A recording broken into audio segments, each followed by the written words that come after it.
ഭ ഭ ബ ഭയം ഭക്തി ബഹുമാനം പേര് തന്നെ ഭയങ്കര ഹിറ്റായി കഴിഞ്ഞു.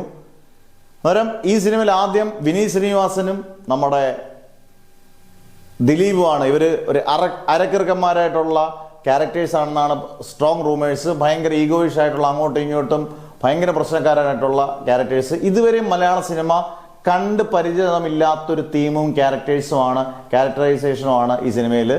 അന്നേരം ഈ സിനിമ മോഹൻലാലൂടെ വന്നതോടുകൂടി, ഇവരുടെയൊക്കെ തമ്പുരാനായി മോഹൻലാലൂടെ വരുന്നതോടുകൂടി ഇതൊരു ഗംഭീര ക്യാൻവാസിൽ ഒരുങ്ങുന്ന അടിപൊളി ചിത്രമായി മാറും എന്നുള്ളതാണ് എല്ലാ പ്രേക്ഷകരും പ്രതീക്ഷിച്ചിരിക്കുന്നത്. ഇതിൻ്റെ റിലീസ് ഡേറ്റ് മാറിക്കൊണ്ടിരിക്കുന്നു. ഓണം പറഞ്ഞു, ഒക്ടോബർ പറഞ്ഞു, ഇപ്പം പറഞ്ഞിരിക്കുന്ന ലേറ്റസ്റ്റ് സ്ട്രോങ് റൂമേഴ്സ് ഡിസംബറിൽ ക്രിസ്മസ് ചിത്രമായിട്ട് ഡിസംബർ 18-ാം തീയതിയൊക്കെ എത്താനുള്ള ചാൻസ് ആണ് വളരെ കൂടുതൽ.